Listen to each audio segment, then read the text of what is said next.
Good. Good timing.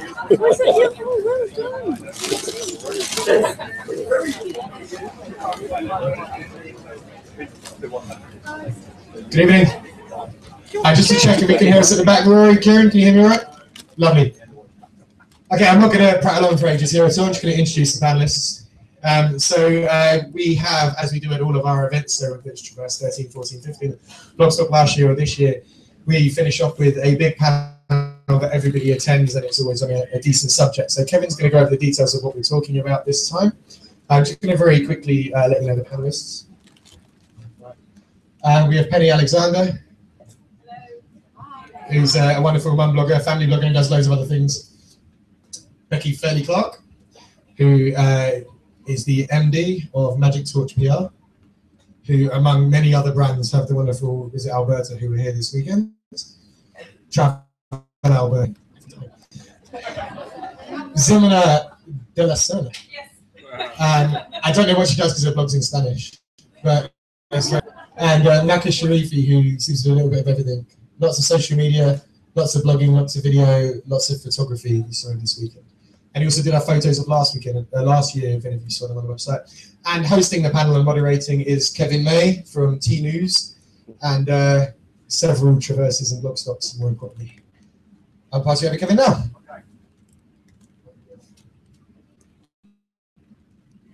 Good afternoon and good evening, everybody. Everybody say hello.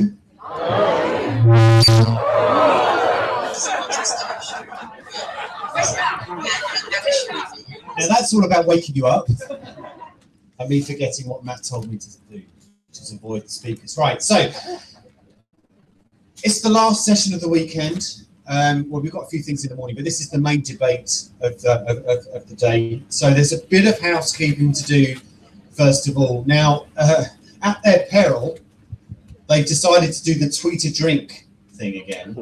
Yay! I really don't so thank you. Yeah, they did when I did. So if you would like a drink, yeah. everyone get their phones out. This is what you need to do.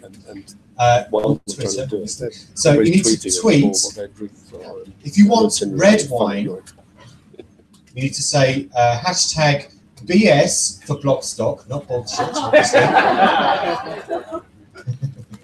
You need to hashtag BS red wine. If you would like white wine, you need to hashtag BS white wine. For beer, it's BS beer. Now, obviously, if you all do the same thing, no one's going to know who you are. So you need to make sure that you identify yourself with, a clearly distinguishing mark.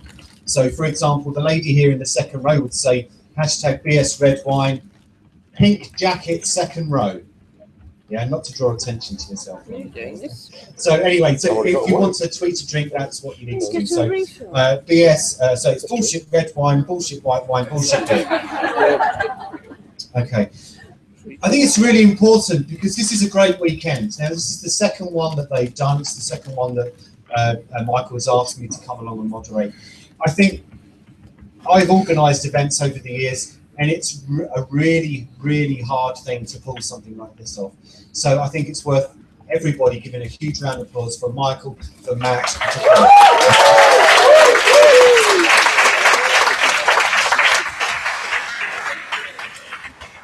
And of course, it's not just those three. There's lots of other organisers and everybody that's come together to pull this thing off. So they really deserve a pat on the back, and I'm sure you'll see them slumped on a chair at about 10 o'clock later on tonight. So I thought this was quite interesting. So my daughter is here, and she's suddenly run away because she's very embarrassed. But she has just run away. So she is officially Blogstock's youngest blog this afternoon. And it worked. And she wrote her first blog post this afternoon, and this is how it goes. You'll like this, man. So, Blogstock is a helpful, fun festival. I love it here. It helps companies and gives them opportunities to share their ideas. Always thinking of the sponsors, which is great. However, it's not just for bloggers, but for children as well, like me. It is very enthusiastic, and all the people here are friendly and kind. I definitely recommend here. It's this lovely place to camp. Best blogging wishes for the youngest blogger here.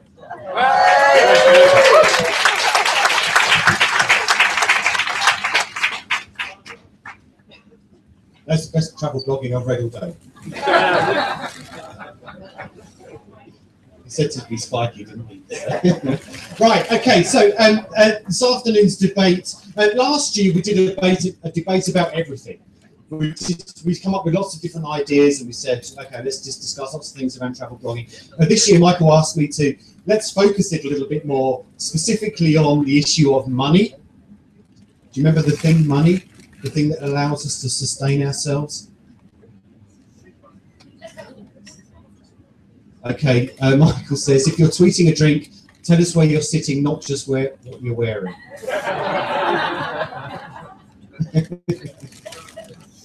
All the tweets at the moment are saying, man in green t-shirt with staff on the back.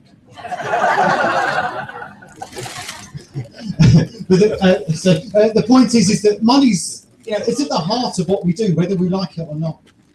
We need to sustain ourselves. We need to keep ourselves on the road if we are on the road bloggers. And actually, earning money is at the core of what we do. And it's often one of the hardest things that we do. And I say we as the royal we. Okay, so, how do we go about making money? How do we sustain that income? What is it we're trying to do to make ourselves appear better than everybody else, that we deserve to have an income of 30, 40, heaven forbid, $50,000 a year as an income? Sometimes we deserve it, sometimes we don't. But so what do we do as travel bloggers to actually earn money to keep us doing what we love doing? And I think this weekend has demonstrated that we all love doing what we're doing. But there's a lot more beyond learning how to Instagram, learning how to be video bloggers and all this kind of stuff. Essentially, we still need to make money to keep us doing what we're doing. So that's what we're going to do over the next 40, 45 minutes with this illustrious panel. I'm going to move away from the speaker. This is what we're going to do with our illustrious panel over the next 45 minutes. So the rules are, now Michael said to me, maybe we should make this like a presidential debate. So everybody has 30 seconds to answer. And I thought that was quite formal. And frankly, I couldn't decide who was going to be the Donald Trump on the panel. We may have our own opinions on who Donald Trump on the panel is by the end of the session. But anyway, so they're going to give short answers to questions that I give. But frankly, nobody wants to listen to me for 45 minutes. So the rules are, just stick your bloody hand up. If you've got a question for our panel, stick your hand up. The mic won't reach you because it's on a lead. So stick your hand up and I'll try and find you and just shout your question. And our panel will hopefully come to you as quickly as possible with their answer. So is everybody clear what's going to happen? Yeah? Okay.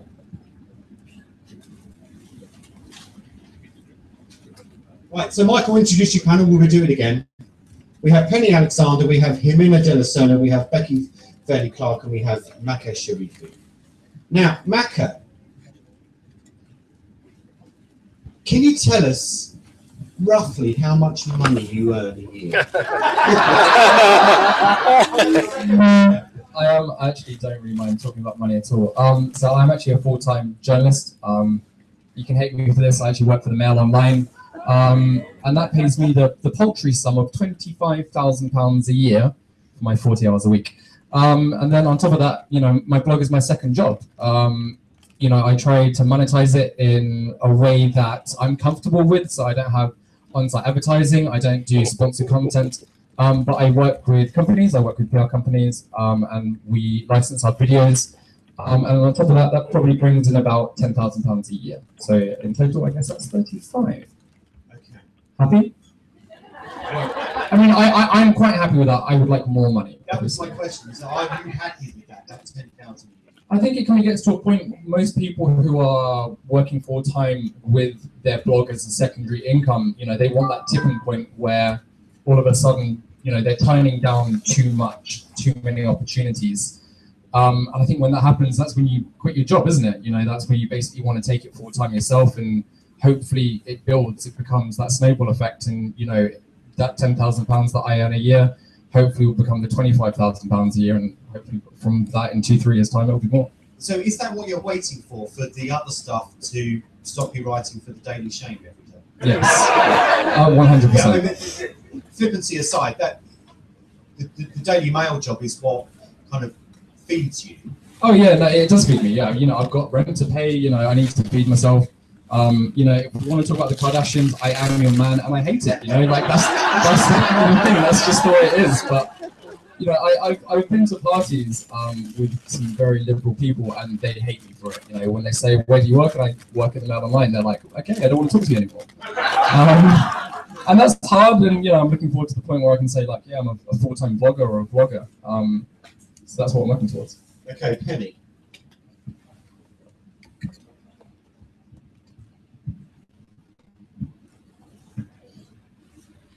Last year was a really, really good year. I earned £45,000. That was from a range of things, from blogging to also doing some SEO blogger outreach and making some videos for NetMums.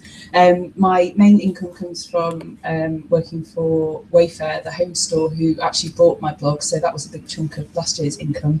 And they also pay me every month to continue to write that blog as myself in my own voice, which is a really unique and lovely way to be making money. I've scaled down a bit this year. I'm a mum, and my husband is also runs his own company, and sometimes we just kind of scale up and down to suit family life. And then I suppose on top of that, we do quite a lot of travel blogging, so we've had quite a lot of amazing family holidays as well. So I mean, that all counts to the total that we will be spending. This year will be a bit more realistic. It's been, at the moment, currently, it's a mixture of money that I get from Wayfair, money I get from working with blogging organisations like BritMums, Tops 100 in the parenting blogging community, and some work that I do for brands as well. But yeah, basically at the moment all my eggs are in one blogging basket. So. Would you consider it to be your primary job, or is it something that you do on the side? Apart from raising my children, it's definitely my main focus, yeah. That's the right answer. Well done. Okay, Hermina. So well, let's think about it. Last year was probably around the 20 to 25,000. I do everything through my blogging, but as I said in my talks, if you were there, I'm not a blogger. I'm an entrepreneur with a blog, and I utilize my blog and my YouTube channel and my social media, everything to sell to my ideal customer avatar, is the person that I'm trying to help, and is the person that I'm trying to serve, and the person that I reach to, and the person who follows me. So yeah, that's it. Right? What else can I say about it? It is my main thing. Yeah. Okay, can you just try the other mic? Oh, you can't hear me? Some issues. Repeat everything? It's the same. Okay. Nice. Okay. Okay. Ciao. Okay. So, how do you? Let's bring Becky in here, and there's an interesting debate and discussion around demonstrating your value as, let's not just say as a blogger, but as a contributor to a strategy. Tell us a little bit about what you do and how you decipher whether to work with particular people once they say, well, my rates are X or Y. I mean, it really is all about whether their audience works for us, whether what we're trying to achieve, what the campaign is, what the themes are, whether the audience the engaged audience that they have works for us. So it could be, we can work with a whole range of different bloggers, YouTubers, Instagram, all sorts of different influencers that are out there. And it very much depends. Yeah, it absolutely depends. We're up for working with people. For Travel Alberta, we will pay people if it's the right thing. We don't have rules, one, that we definitely pay people or we don't. It absolutely depends on the individual and their audience. And also how they come across. It's very much, if they're a professional, they put a proposal together, we have discussions, we like them. We can tell that they are keen on, for Alberta, on our product, then that's something, we're very keen to work with them. It completely depends. And just when you're negotiating, for want of a better word, do you put more of an emphasis on, when it comes to the payment part, on their audience or who they are as people, or the way they write or the way they produce video and things like that? I think we have to get on with them. We really, you know, we do, that comes into it a lot. I mean, I know some people say, oh, you shouldn't become friends. And yeah, you shouldn't become friends, but you should get on with someone. It's so important for the relationship that we have. But obviously, if their videos do look professional, we know that their audience are engaged. That's also key to us. And so it might not be that they've got the largest audience, but if we can see similar stuff they've done has had really engaged, you know, really engaged with their audience, then we'd be really keen at looking at that. And it's, yeah, and then we look at the fees that they want to charge, and we kind of just, it's a bit pie in the sky, you know. Does that sound fair enough? Yeah, okay, we'll go for it. Okay, so define pie in the sky for us. As in, nothing, things don't put us off. If you come in really high, and we've never paid anyone that kind of amount before, and I'm not going to say exactly what we've paid individuals. Now, come on, give us a figure that's really high that you would just recoil in horror at. £600 a day, something like that would be that's high. You know, so that's a figure that we would. Oh, but if they then came and it was going to look like it was going to be the most amazing thing ever, we would consider it. You know, if we really could see, actually, this is what we want to achieve, and you, by working with these people alongside all the other tactics that we use, this could really achieve our objective. You know, I wouldn't. So don't ever be put off coming to us if that is your daily rate, but be aware that we might try and negotiate you down by a substantial amount. Do you have an average what you're paying? No, and it really depends. I mean, it completely depends on who they are and also the client that you're working with and different things. So I can't say there's an average. No, but we also work with people where they don't charge a lot. Yeah, and we'll come on to that. Okay. Yeah. Okay, that's interesting. So, but presumably you have clients that are quite willing to pay top dollar, and others that are clearly not. Well, yeah. I mean, it depends the size of the budget that you have. You know, clients have different size budgets, and also, I mean, it's yeah. For some people, they couldn't even imagine paying for a blogger because they just don't have the budget to do that. If they're sending someone on a trip, then that's a cost to them, and so. Yeah, so that's a really important sentence that you said right there, which is that they couldn't even imagine paying for a blogger. Yeah. So, how do you persuade the client that they should pay for a blogger? Because we're good. Because if you can show the value, and it's all about showing clients value. It's about showing the destination or whoever it is why this person is actually going to really work for them. So, and that's where we have to work really closely with you guys in kind of coming up with that proposal, coming up with how it's exactly going to work, and then you can present that to the client and say, and this is how it ties in with all of the other strategy as well, because obviously very rarely do you have something that's just concentrating on bloggers. You work with traditional media, broadcast, etc., etc. So we have to just kind of tie it all in together. Okay, a blogger's cheaper than mainstream media? No, generally, not if you're sending someone on a trip, because if you send a traditional journalist on a trip, you don't pay them. You just pay for the trip. If you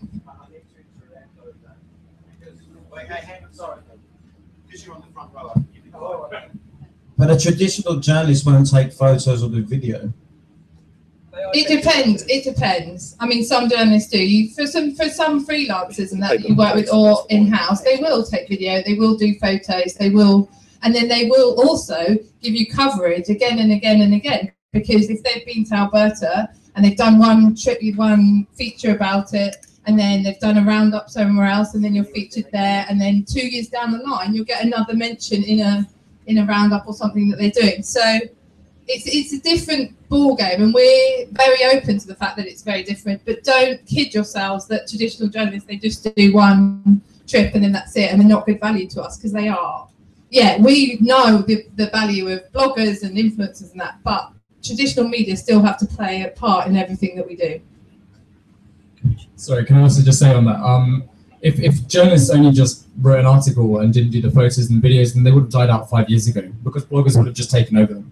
You know, it used to be a journalist used to go on a press trip and you'd have a photographer with you. Then the budgets were cut. It's like you now need to learn to take photos, and if you don't, then we'll send someone else. That's just the way it is now. So yeah, I think journalists do as much as bloggers as well. Yeah, I mean, we've gone way beyond the journalists versus bloggers debate over the years, and we're not going to get into that, as fun as it can be. So, Maka, tell us a little bit about when you've gone through negotiating your rate. How have you done that? Have you fallen foul of companies and you've said, well, you know, I'm on a $600 a day rate, and they've gone, oh my goodness, you're not worth that? That would be lovely. We should talk after this. Yeah, no, I think it's a learning curve. You know, like when I was first negotiating with PR companies, DMOs, and you are suggesting a rate, they always kind of come back and say, like, well, what do you think you're worth? And once they say that, they know they've got you, because what do you think you're worth? It's hard to pluck a number out of the air. And so, like, am I worth £100 a day? Like, am I worth £100 a week? I always find it tricky. I always go on an hourly rate basically now, especially for campaigns in the UK. When I'm promoting a particular product or whatever it is, if I'm working directly with a PR company, then yeah, I suggest an hourly rate. If they're happy to pay more, then that's great. I was actually in a very fortunate position on Wednesday when I plied the PR girl who I was working with quite a lot of alcohol. And she came up to me afterwards, and sorry, it's got a good ending. I won't say happy ending. Okay. She said, grab your drinks, everybody. Yeah. And then she said, you're completely underselling yourself. You're completely, undercharging what you do, and that was very reassuring to hear. So yeah, it's now $600 a day. Thanks very much. Do you undersell yourself with PR girls a lot? Yes, and then I over-deliver. It's very important.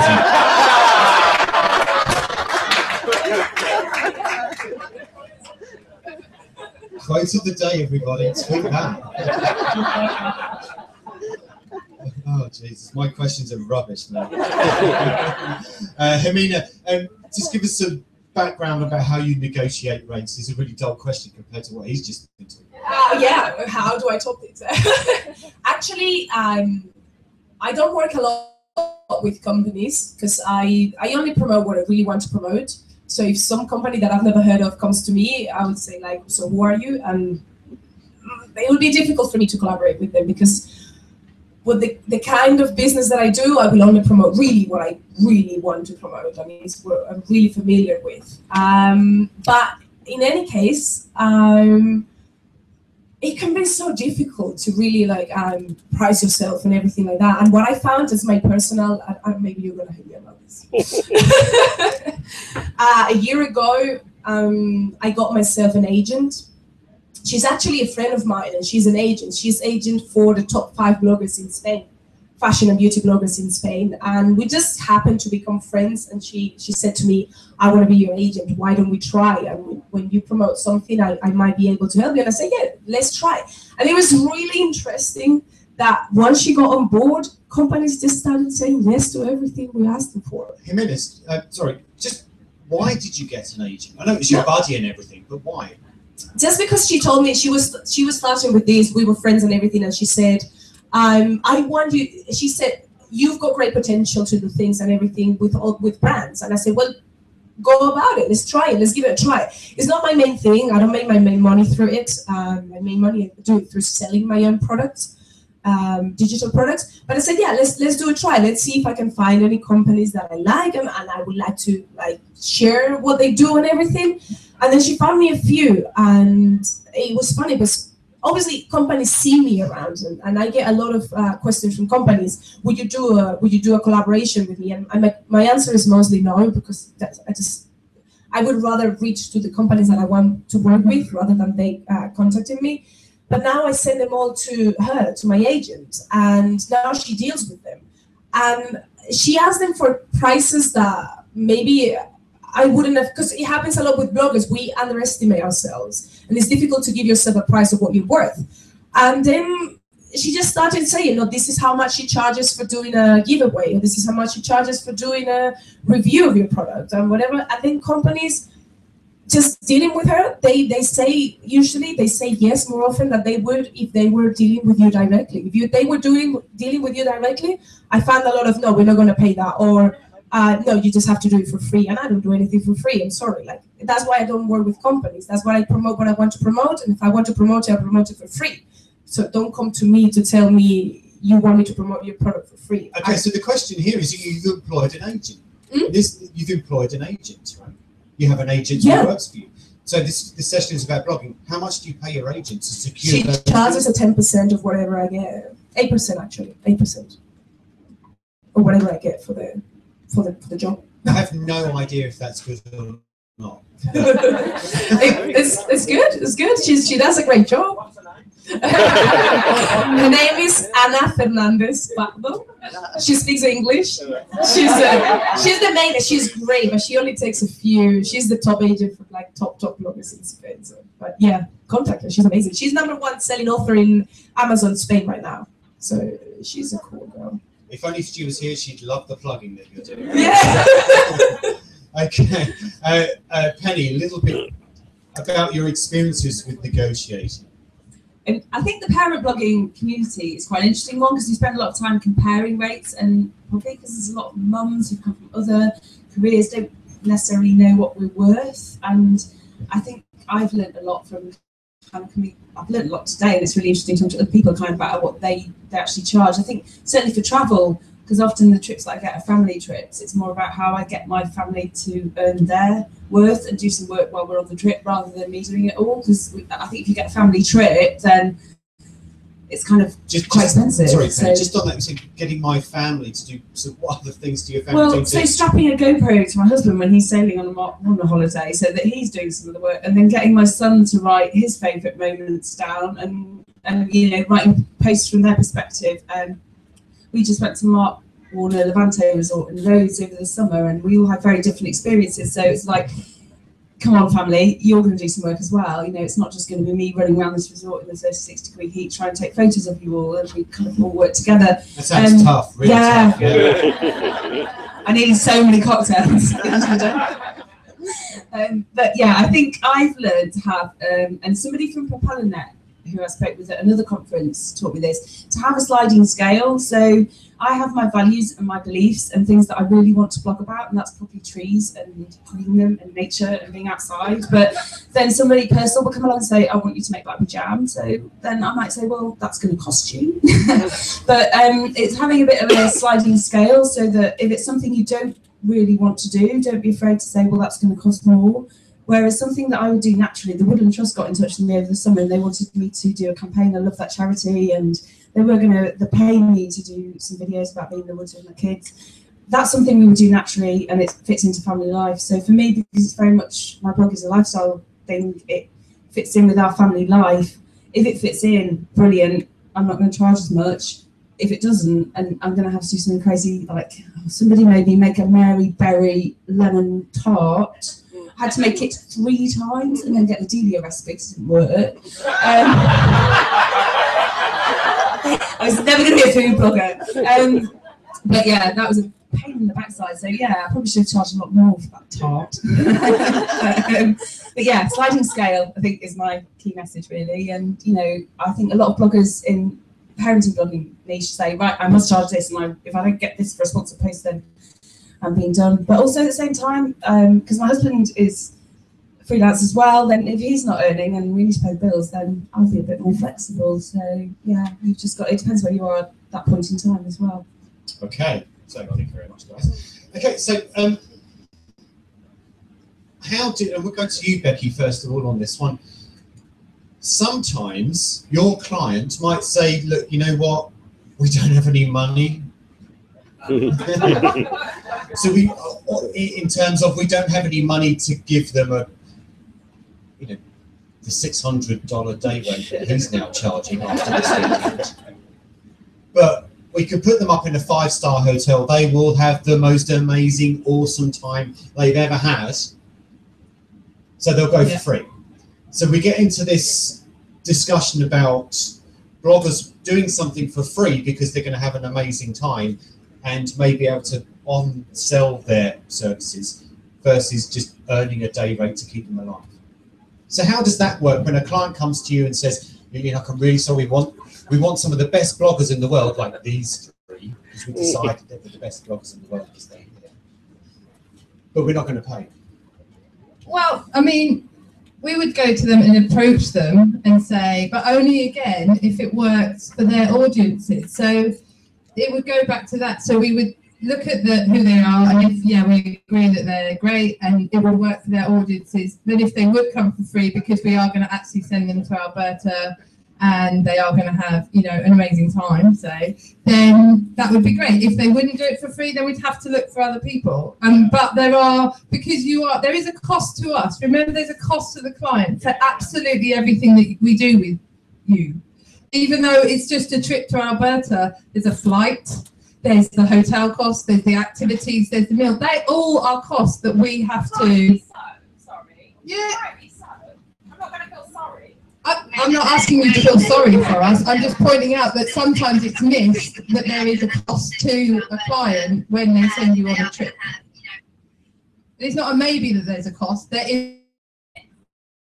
Oh, okay, fine. But sometimes is there a crushing disappointment by Visit Alberta when they say they want the top bloggers in the world, but they don't have any budget to pay for them? And because they're realistic. They're not going to get the best content, arguably, in the world, because they're not paying for the best bloggers. No, because we wouldn't. It's all about whether the audience works. It doesn't have to be the biggest audience, the biggest numbers. If it's an engaged audience that we know are going to work for this trip, then yes, they might not be the best bloggers in the world, but if they're influencers that work for us, then they're fine. And Travel Alberta, just as an example, they're really sophisticated. They've been working with bloggers and influencers for years.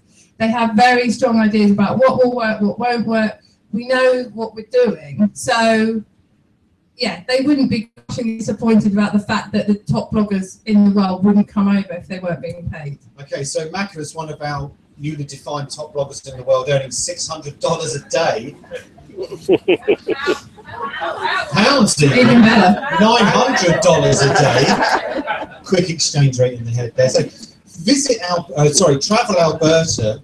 Got it back then. I've just come to you and said, we'll take you on this trip because we think it's amazing in Alberta. We think it's this wonderful destination, but we're not going to pay you a jot. What would you say to Becky, who's sat 2 seats away from you? I mean, I think it's always on a case-by-case basis, isn't it? No, we're talking about this case. Okay. Well, on this case particularly, you've got to see what worth is in the trip. Personally, I would enjoy it immensely. I know that I'd be able to get a lot of good content out of it, whether that's photos and videos that I would then be able to sell on to other publications. So therefore, I would take a trip for free, for sure. But because I know that the worth of that trip is thousands of pounds. Yeah, so but if Becky then said to you, okay, we're not going to pay you, and you can't sell on the photos.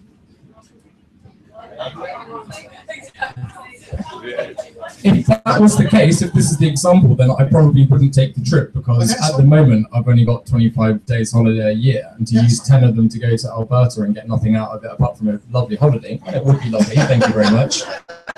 I probably essentially you would do the trip if they allowed you to sell on and syndicate and all those kind of things. Of course they'll allow it. It's promoting their destination. But is it promoting you? Yes, because I get my byline. Okay. I mean, actually, we also using Travel Alberta. Sorry, who said really just then?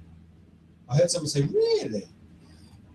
Okay, fair enough. Travel Alberta, using them and again as an example, we actually also buy content from bloggers or influencers to be able to use it ourselves. So if you go to our multimedia library, which is amazing, there's actually a tab which is an influencer tab, and then that's where we bought photos from Instagrammers, photographers, bloggers, where we think they're so fantastic that we want to be able to use them ourselves. So we then pay again for that content. I think that with family trips, then I'm more than happy to. It's an amazing thing to be able to take your whole family, and that's a huge expense for travel companies. But I think there are some great areas as well. Like if you go on a press trip, then everything's kind of funded. But we've ended up on Carnival Cruise Lines and with Mark Warner spending quite a lot of money in the resorts or on the ship as well. And and also then ended up as well doing social media, which I wonder is that another skill which is actually someone's job within the company. So therefore, could I have been paid to do that part? So that's the question. So you've found yourself incurred with extra expenses once you're in resort and you've done all this social stuff and everything. Would you have the guts to then go to Becky, who organised it for you, and say, look, I'm really sorry, but this cost me extra. Do you mind if I charge you for it? I mean, Becky and I were chatting outside, and I was thinking, we were just saying how important it is to have open conversations with brands, and I think every brand is different and every travel company is different. But sometimes you get so excited about what you're doing that you sometimes forget kind of to weigh up the pros and cons for everyone and to kind of have open conversations about, actually, I'm doing a job that is probably done in-house by somebody else, and is that really part of the package here, or should that be something that I'm getting paid to do? I'd be really interested to hear what you think as well.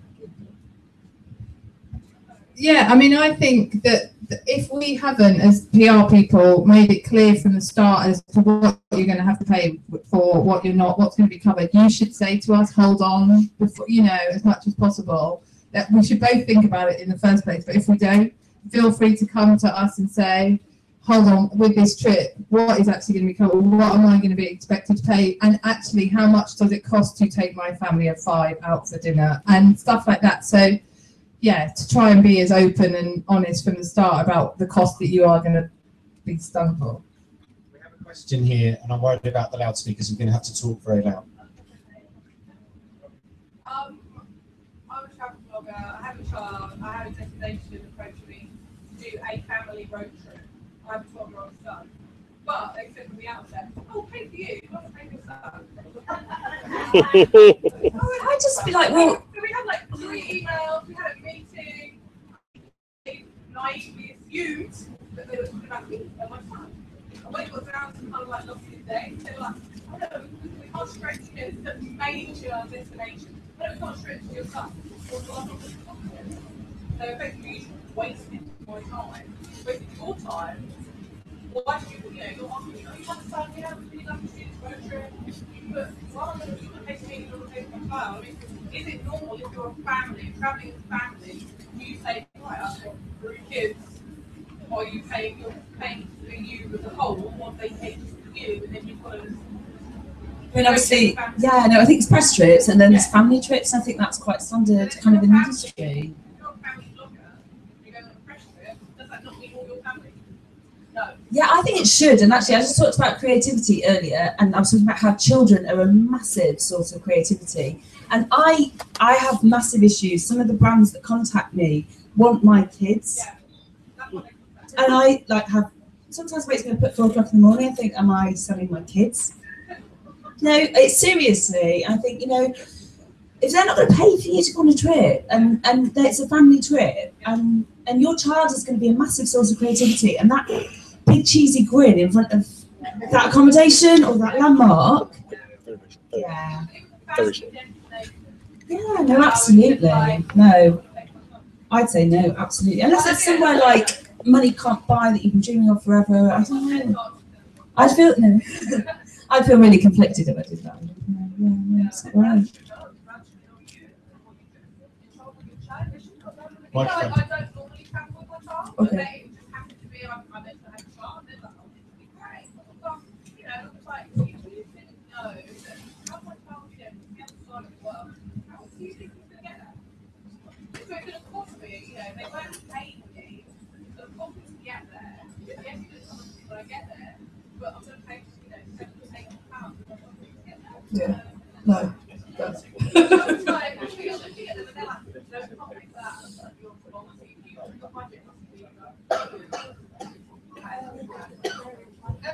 It is true that the destinations have big budgets, but there's they're not always as big as people think. But I agree here that if they're going to invite you on a family trip, then you have to pay for the family, or the son or whoever, but to travel. But don't always think that big companies or big destinations have big budgets, because it doesn't always work out like that. I can promise you. Okay, we've got 2 audience questions. First of all, I'm Raj. I think it's important when we're having these types of conversations to recognise that the person you might speak to at a brand might not be the right decision maker. We're talking about money and we're talking about their budget, just like we've been talking about here. When you speak to someone at a networking event or call them up to talk about a pitch, you need to know you're in front of a decision maker before you write off a collaboration. I know myself, getting in front of a decision maker is quite difficult. To the panel, what have you, well, to Travel Alberta, we spoke earlier about a potential project, and it was great because you are obviously a decision maker there, but how do you think prospective bloggers, people that you might want to work with, can get past those barriers to get to the person that talks about money, can say, yeah, okay, we can talk about budget, and before anyone else goes and says, well, okay, I'm not going to work with you because you're not paying me, how do you get in front of that decision maker, the budget holder? I think you're always going to, if you just, it depends. I mean, it obviously depends on how big a PR team is. But, golly, I think you can normally, if you make a pitch that's good, that even if it's someone who maybe isn't a decision maker that first sees it, they will escalate it up the line. I don't really know. I mean, it's like you just have to, if you make a convincing pitch, even if it's not to the right person, you will in the end get to the right person. But yeah, it depends on the size of the PR team. Normally, if you're talking to, well, someone in the team, they will, yeah, if they're not the right person, they will just get it to the right person if they think that it's right for you. But I don't think anyone that maybe isn't a decision maker would just dismiss a pitch because they wouldn't have the authority to do that either. So I hope that kind of helped. Please, just a second. Sorry, Raj, I'd also just say try again, you know, like we're the 21st century, like we hide behind email, like it's the easiest thing in the world, you know, you send an email, someone doesn't respond, who gives a shit? Send it to someone else. You know, if they don't respond, you keep going until they do respond. Because, you know, are they ever going to meet you face to face? Maybe not. And if that's the case, then it doesn't matter. Yeah, but when do you give up? Well, I don't know, like after a week, 2 weeks, you know, like 100 emails. You know, everyone has their own like breakpoint, don't they? But yeah, you know, no one ever sends one email and they don't get a response. They're like, oh well, that's a shame. You know. After 100 emails, you'd probably get the message, wouldn't you? I do. Alistair, question, please. Yeah, to be honest, we came up because I wasn't going to ask a question. I was going to make a point, and it was about the kids thing. Many of us know Steve Keenan, Sunday Times traveller, formerly now runs Travel Perspective, works a lot with Brit Mums, and has been taking para bloggers out into Spain. And Jaume Moran, who's probably one of the people who knows the most about this whole industry and the way that bloggers and social media work together with DMOs, says that kids make the best Instagrams. Period. Absolutely, period. But I will ask a question, and the question is this. We're getting now into the territory of pay-to-play and free-to-play. And what's increasingly happening is a lot of professional bloggers are sort of skirting around quite often the DMOs, PRs and people like that, and going to the marketing agencies that they've already hired because they want content, or going to the marketing directors. And I wonder if you guys have got views on what we're calling the ripple, and I tip my hat to Dylan over there because I'm nicking his name. But the ripple, the shakeout, where we're seeing a lot of DMOs, a lot of tourism organizations who are having to suddenly readjust the structures that they have, the PR structures and social media structures, and their siloed budgets. And I wonder if you've got views on that. Becky? Me again. Yeah, things have changed, but then also, I mean, generally for the clients that I work on and have worked on, we all talk to each other. So, I mean, for me, the bloggers and that all still fall under the PR budget. And yeah, I think people could perhaps think that we don't all talk to each other, but I know exactly what's happening with marketing. I know exactly what's happening with the sales department. You know, you all know what's going on, and you don't just work in silos.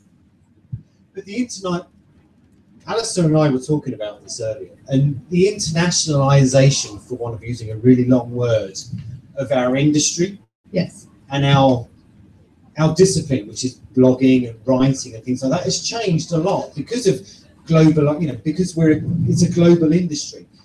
But when it's a local PR agency, that's dealing with an international. How does that work in terms of budgets? Well, that works for many people. I think you then go into a global budget. So they might have their UK specific budget, which is working with all sorts of influencers and traditional media, whatever. But then we'll also have a global influencer social budget. And so if it's a Instagrammer who's really big in the UK, Australia, the States, but whatever, then the money for that would come out of a global budget. But you'd still do a lot of the work within the country where they live. But yeah, it would go out from the global budget. But again, we all talk to each other. Like, we don't just kind of just work on little things. And if there's someone that I would meet here, but actually they wouldn't come from my budget, I would tell head office, and then they would either send it to the Australian office or work on it, at head office. So, we do all talk to each other and know what's going on. It sounds very conspiratorial almost.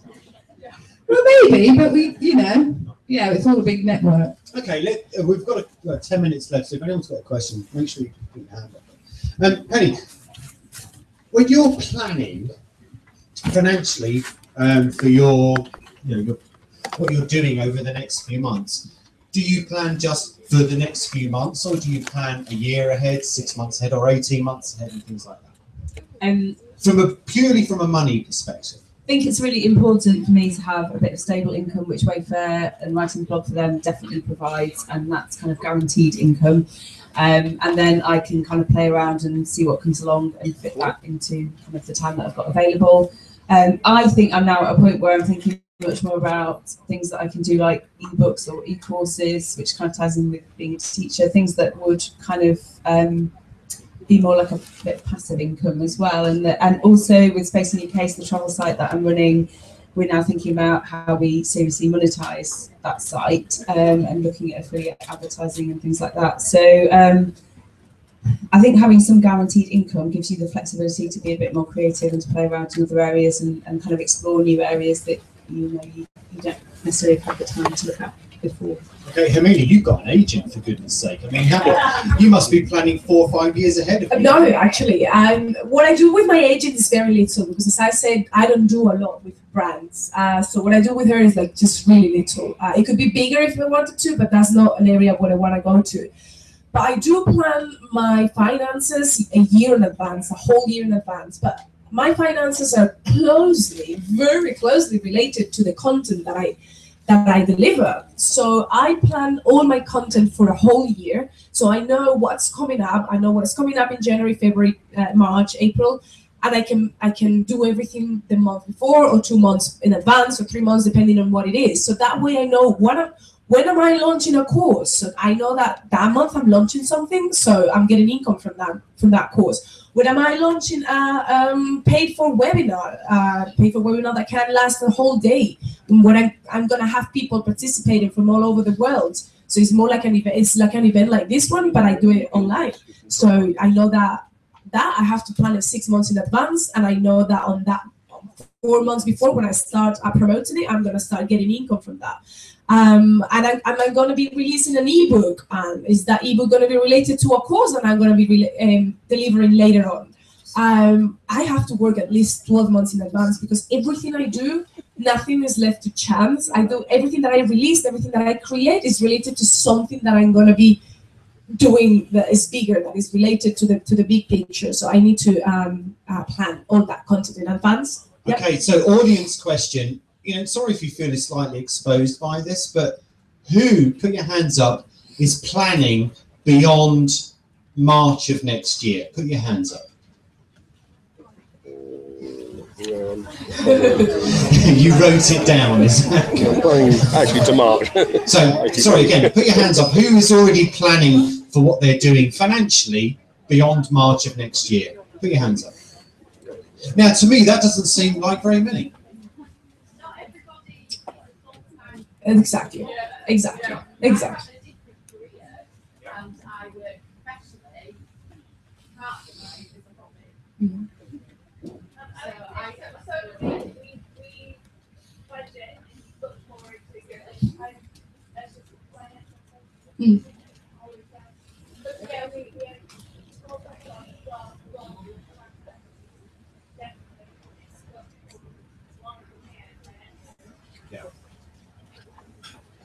Okay, Mako, with your enormous day rate, you must be probably planning a big house in 5 years' time. Well, I'd like to say my blog's a little bit different because it's a Britain abroad and it's a collaborative project. So I actually work with a couple of friends in Canada. So everything we do collaboratively. We do it together. Our primary focus is a YouTube travel series. You know, our primary focus is videography. It's almost, we want it to be a TV show. So yeah, we're planning a second series for next year, which is after your cut-off point of March. It's probably April. Right. So I know we're running out of time, but one of the questions that we wanted to cover, if we hadn't run out of time, was exactly that. I mean, collaboration and working with other people. You know, you are working with other people, yeah. Which means you would be sharing not only costs, but sharing revenue. That's true, yeah. So how has that worked out? How did you come up with that arrangement? In terms of revenue, obviously we split everything, but we all bring something different to the table. I mean, the guy I work with, Brian, he's a director of photography. He has his own, you know, production company in Canada. He can edit videos like I can't. He's an award-winning cinematographer. Brianna, who is also front of camera with me, she's my co-host. She's an actress, you know, she makes me better on camera. We have that chemistry because she's an actress. So I'd say our blog is better because I work with people who make me better, which is the same in a workplace, isn't it? You have a boss who makes you better. Now, to add a dose of professionalism onto this, do you have written contracts that state all that? No, we don't. Why don't you? Naively, maybe I would like to say that we're all friends and it works in trust. You know, I would like to hope that they will never stab me in the back and vice versa. And the thought has crossed my mind. I mean, it has crossed my mind. It has to, right? I mean, at the moment, I am almost the account manager. I run the finances. I run the blog. You know, Brian does all the videos. At some point, he can be like, I'm done with this. I don't want to do it anymore, and that scares me. I could do the same. So we pull each other in tow. So it's like a handshake agreement, but... I think for the second series, we'll definitely sign a lot of contracts. Yeah.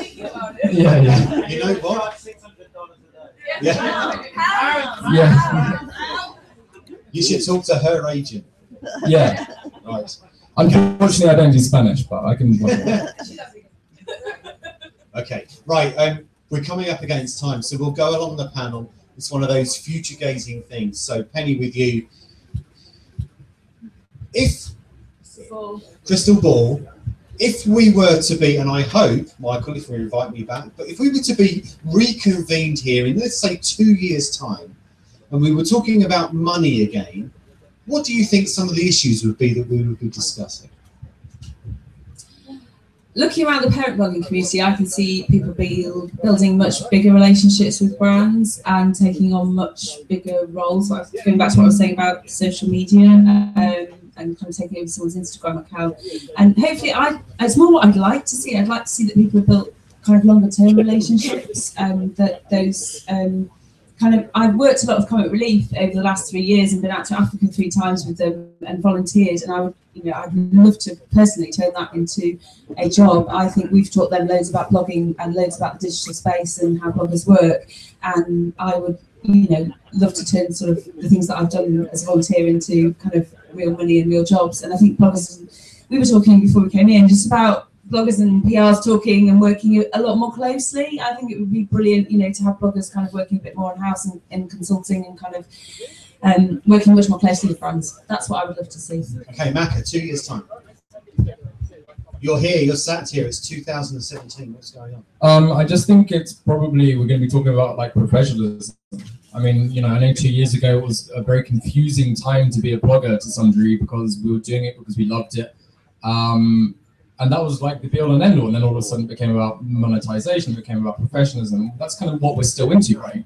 In 2 years' time, I feel like, the perfect person to speak to here is Raj. He's an accountant. How many of us have accountants who do, do we do our finances, our taxes properly? I know I don't, and I should do. So in 2 years' time, I want to be more professional. Yeah, I know, right? Yeah. You don't even have contracts, for goodness. Yeah, exactly. Yeah, I'm the worst blogger. But also, I think it's very important to remember that, this is a cycle. I mean, I've spoken to people over the course of the weekend who are just getting into blogging, and they'll probably see a lot of people here who have, 100,000 uniques or, who can charge £600 a day. And they're probably like, well, how do I get there? And, should I be getting there? And, I think in 2 years' time, it's that ladder effect. There'll be a few rungs higher, and then there'll be the new people coming in as well. It's just a constant turnover. I think in 2 years' time we may be having this discussion again, but hopefully we'll all be more professional. Okay, Hermine? God, I'm so bad at telling the future. Even though Just I try. plan for 12 months, in reality, that's all the future that I do. I don't know what I'm gonna be doing tomorrow. But I've been asked this question before since I've been vlogging for the past 4 years, and they always ask me, so why do you think we're gonna go in the next year, in the next 2 years? And I always go like, well, this and this is gonna happen. It's gonna become more professional. It's gonna become this, and then it always just surprises me that it's never what we think is gonna happen. I think I see bloggers, from the point of view that I see bloggers as entrepreneurs. And I think that bloggers are going to start thinking about themselves more as entrepreneurs with a blog instead of being just bloggers. They're going to take themselves seriously. They're going to know that they are their own boss, and they're going to be saying, hey, I am professional. This is my profession. This is what I do. I'm not just a blogger. I'm a professional. I'm an entrepreneur doing this. I'm a businesswoman, businessman. I've seen that. Yes, Raj. I've seen that happening in the past few years. When, I don't know, 4 or 5 years ago, when I started in blogging and everything was just like, yeah, I'm a blogger. I've got a blog or anything. And more every day, I see people saying, I'm an entrepreneur.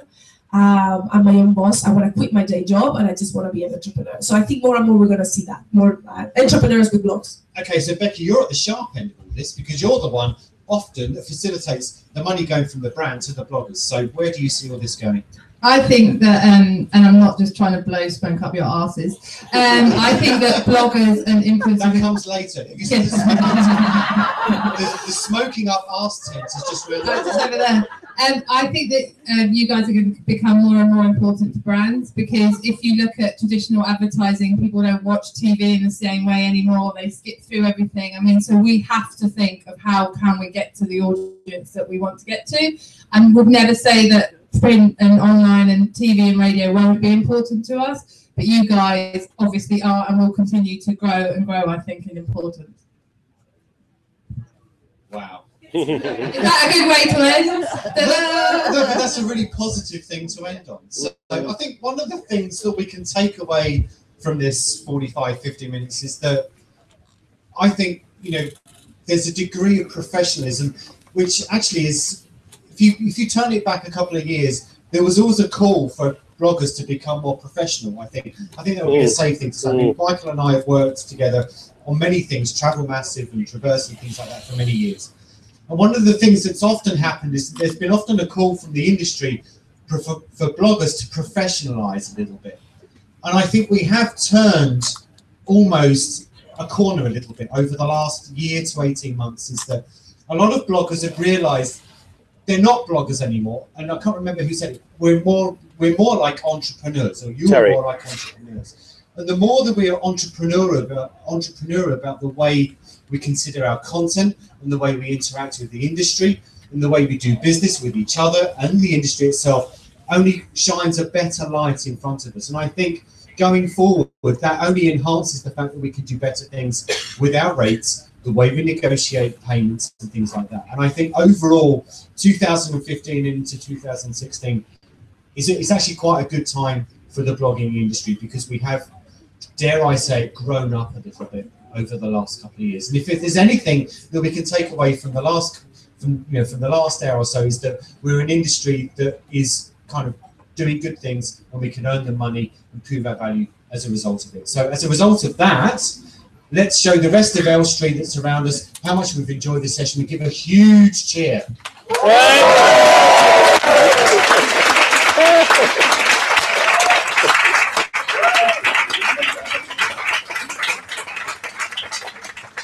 What I should have done is said for the panel and read out their names, but I didn't. So anyway, that's for the panel. And on that note, I'm going to hand over to Michael, who's going to say a few words before the evening commences.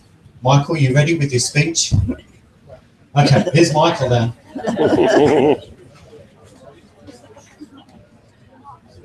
Actually, use on the stage, my friends.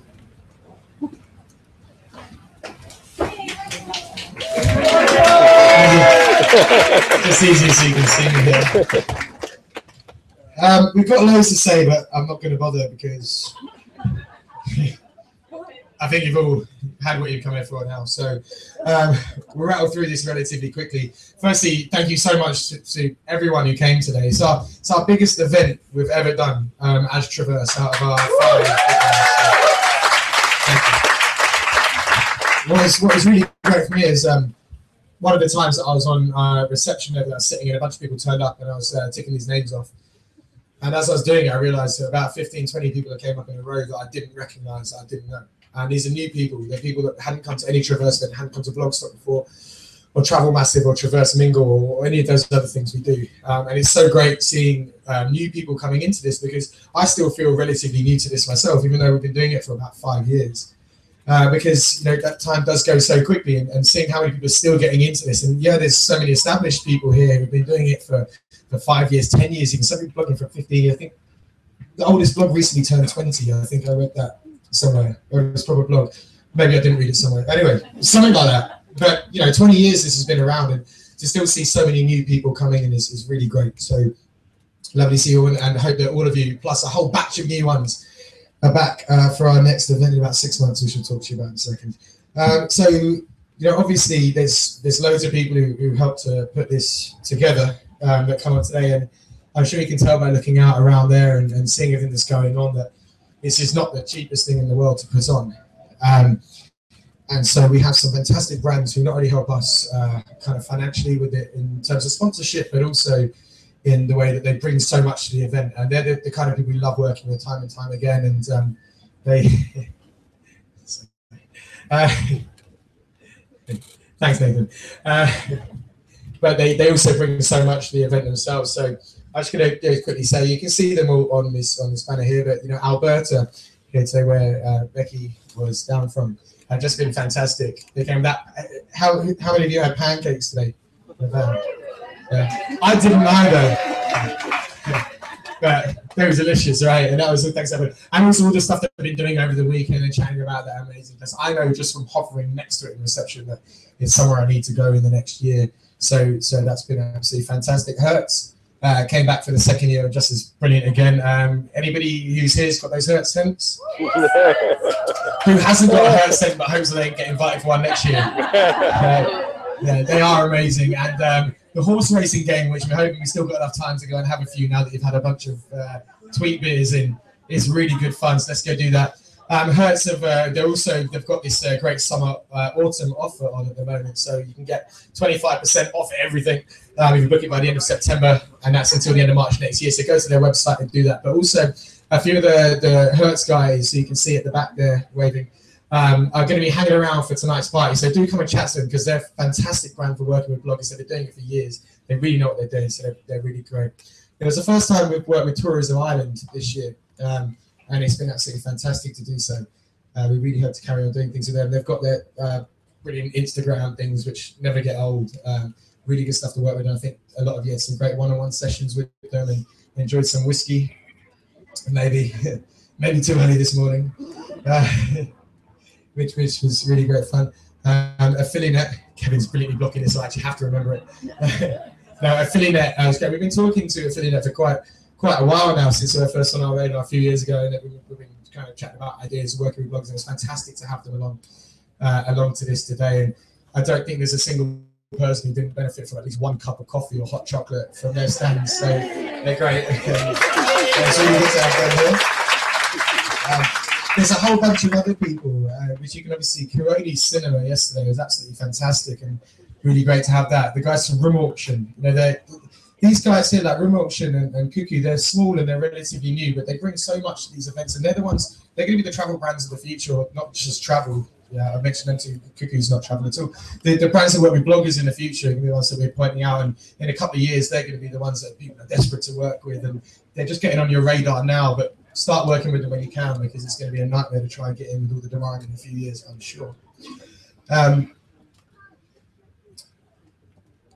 Yes, so I want to mention APH, but I also want to do that at the end because they've got their happy hour coming up after this. So APH are doing an APH happy hour today, which is doing some drinks, bit of networking. I think they've got a bit of fun going on there.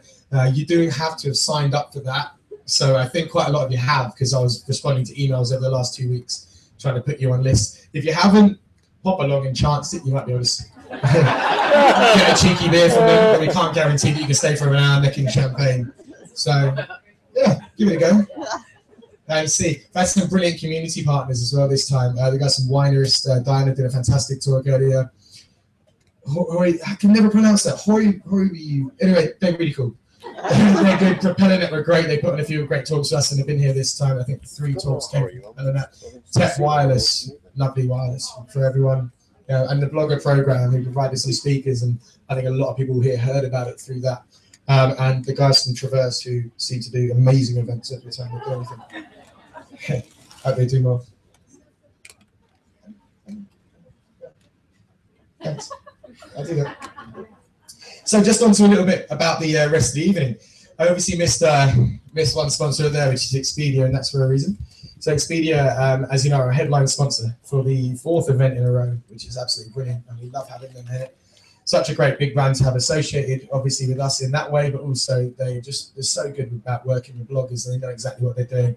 And the way they run as a team is absolutely amazing for us. We've got this multi-billion-dollar company who are just so approachable and personable that they're just a pleasure to have along to all our events. And it's one of those that it's obviously great to have them on because of what they contribute in terms of being able to put the event on, but also they bring so much to it in terms of an experience.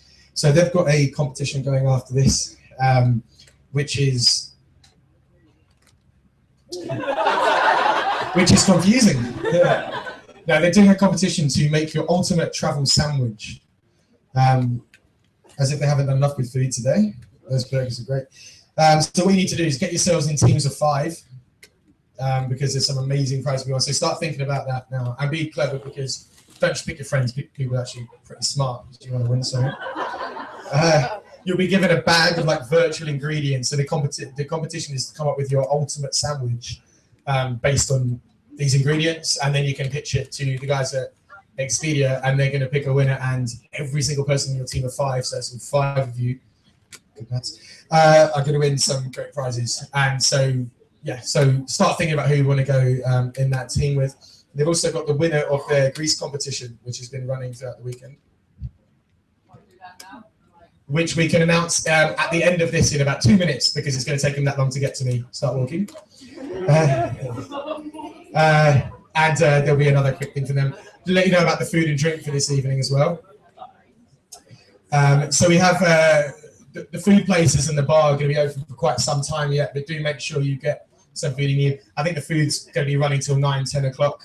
The bars will be open as long as we're technically 11 o'clock if any council ask us. So they might ring a bell and then wait about 3 hours for the second bell. That's fine. Just last couple of things to talk about really quickly. Firstly, the people I haven't mentioned who have helped out so much is that like so many people come down and they help out for this whole weekend, and they're not necessarily associated with blogging, or they are bloggers who give up half the time to come here to help us out. And you know, myself and Matt and Paul, I think he's here somewhere. This is something that we run, and it's something a company we're building for the future for us guys. But these people, every single time we do an event, they're coming down and they're giving up their time, and it's just volunteering to help out, and it's just because it's something that they really enjoy. No, sorry, that's a lie. So it's something we enjoy.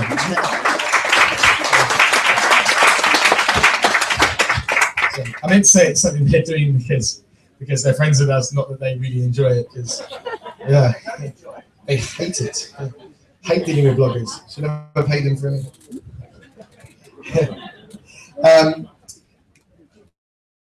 The last thing I say is about Traverse ourselves. So I don't know if any of you guys here have been to the Travel Bloggers Conference we do. We did our 3rd one this year, which was in Kingston, and it was great. We had a very similar number to here. It was less by about 10 people, and it was really great. It's a bit of a smaller conference, so it's something which really fits in with people who do work full time. And as I said, so we're going to be running it next year in April, and it's going to be in Cardiff. So we're going to be announcing the date, and we're going to be announcing details and all that sorts of stuff over the next week or so. But Cardiff in April next year, and it'll be fantastic. Just have to avoid the Welsh people, especially that one. Tomorrow morning we're doing just a 2-hour kind of free networking session. There's going to be a lot of the speakers still here, a lot of the sponsors, that stuff. So just anybody you meet tonight when you've had a bunch too many Jaeger bombs and you think, oh, I want to talk to you, but I can't formulate a sentence. Tomorrow morning is a great time to do that. We've got about 2 hours. There's going to be a load of food going on, and it's all going to be taking place around the second marquee in the VIP area down there. So about 10 till 12 tomorrow, and then you can head off after that. For tonight, we have a fantastic live band who are going to be playing, and they're going to be coming on just after 8 o'clock right here. So do be around for them. They're called Funk Nation, and they are absolutely outstanding. So I'm very excited about that myself because I do love some live music. And just after we do this, we've got obviously the APH games. We've got the Expedia travel sandwich, and our guy Martin is over there with the go-karting outfit on, I guess. Motorcycling. Motorcycling. Yeah, right. Like a 4-year-old motorcycle. He's going to be taking a fantastic drone shot of everyone. So in about 20 minutes or so, we've all got ourselves a drink, we've ordered our food. One of us is just going to have a quick shout from here, just over the bus, go, right, it's drone time. So we probably won't say drone time. It's going to be time for the drone shot. And so we're just going to let you know we're going to do a quick shot with that. The guys from Room Auction have been running a competition, as you all know, all week. We're going to be announcing that in about 10 minutes or so as well from here. Or we could do it now. We can do it now. Do you want to do it now? Yeah. Let's do it now. And then it's going to be a very quick thing from Expedia, and then it's going to be time to go and get more drinks. Thank you, Michael. Hey, competition win time. Firstly, I just want to say, anyone who hasn't picked up their pen with their name on it, it is by the entrance. And anyone who has Beverly's or Brenna's pen, the B's went missing. So check your pens, and if it doesn't have your name on it, give it to Beverly and Brenna. Okay, so up to the most exciting part. The winner of our competition, which is a tweeting competition, thank you to everyone who entered, to win a hotel stay through Room Auction, is, drumroll, Emma from Crazy with Twins. And I'm sure you've all seen these adorable twins running around and dancing last night. So congratulations, come and find me or Bob Schwab, and we will chat to you later. Thanks. James is coming now. Thanks, guys. I'll just be really quick. But before I announce the winners, I just want to say thank you again to Michael and the team. They've put on an excellent event again. They've pulled it out of nothing in an open field. It's amazing. We love working with them. We love working with you. So thanks for... Yeah, sweet. Cool. And thanks to all of you guys for coming and taking part in our very exciting little competitions and stuff. First off, food capitals of the world. If you haven't tweeted that yet, you've got another hour. We'll be announcing that in an hour's time. Secondly, Hidden Gems of Greece. Thank you for everyone taking part in that. We do have a winner. Bear with me. Katie, what Katie said, UK, you've won a long weekend in Greece. I guess nice one. And then we have our little kind of food competition, our ultimate sandwich competition. It is virtual sandwiches, so you won't get your fingers dirty. And there's 5 wonderful hampers to win, one for each of the winner team. So please come and get involved, come and have a glass of wine, and thanks again. Okay, I've just seen the Snaps and Ride competition from Denmark ends on Monday evening, so you've got another couple of days to get in for that. And I'm pretty sure that's it. So it's time to go get some food, enjoy the various activities we've got going on. A lot of the sponsors are still here, and they still want to talk to you. We've got Thai food, Moku party, pizzas, loads of other stuff. And back here, just after 8, some fantastic live music. Enjoy.